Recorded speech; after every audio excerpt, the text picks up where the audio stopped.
Bonjour et bienvenue Dans l'invisible, le podcast. Aujourd'hui, nous allons plonger dans l'un des sujets les plus fascinants de notre livre, la médiumnité. C'est un sujet qui, pour beaucoup, est encore entouré de mystères. Mais comme tu as l'habitude de dire, ma chère amie, la médiumnité est quelque chose de beaucoup plus naturel qu'on ne le pense, une extension de la vie elle-même, n'est-ce pas?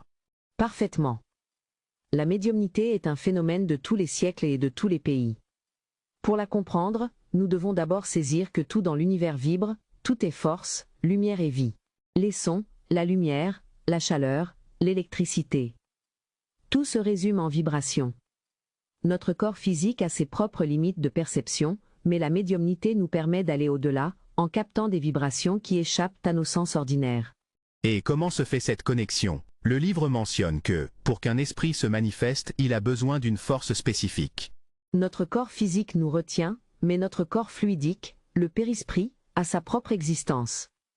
C'est le transmetteur de nos impressions et de nos souvenirs. La médiumnité est, en réalité, la propriété que certains d'entre nous ont de s'extérioriser à des degrés divers, de se libérer de l'enveloppe charnelle et de donner plus d'ampleur à leurs vibrations psychiques. C'est ce que nous appelons la force psychique. Alors, la médiumnité n'est pas une capacité unique, mais elle a de nombreuses variations. Exactement. Et c'est la beauté du sujet.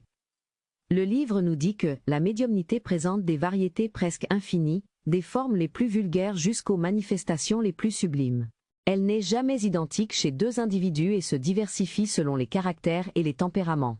À un degré supérieur, elle est comme un rayon du ciel qui dissipe les tristesses humaines et éclaire les obscurités qui nous enveloppent.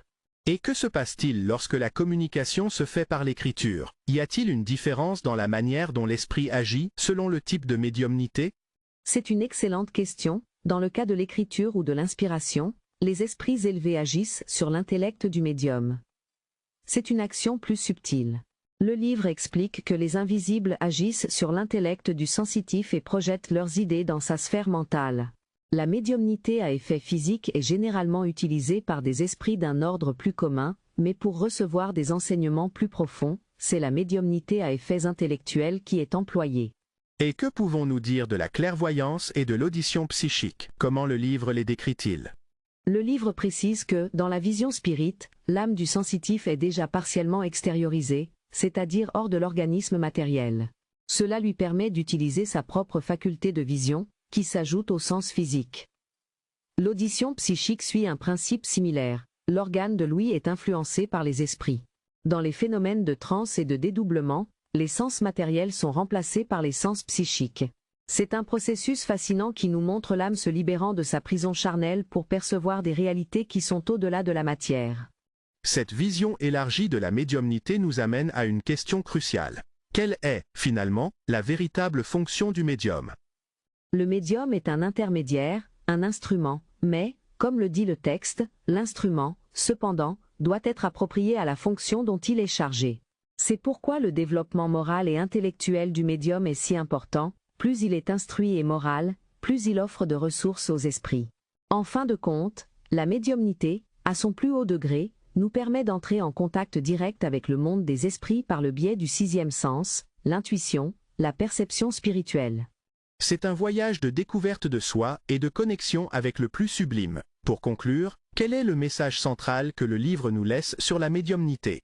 Le message est que la médiumnité nous libère du matérialisme. Elle nous montre que notre science, basée uniquement sur les sens physiques, est incomplète. Comme le livre l'affirme, la science de l'invisible transcendra toujours les méthodes humaines. La médiumnité nous enseigne que nous sommes plus que notre corps, que l'univers est un tout harmonieux et que la vie et la mort ne sont que les différentes faces d'une même existence continue. Et vous, notre auditeur, que pensez-vous de cette riche tapisserie de possibilités que la médiumnité nous offre? Quel type de médiumnité vous intrigue le plus?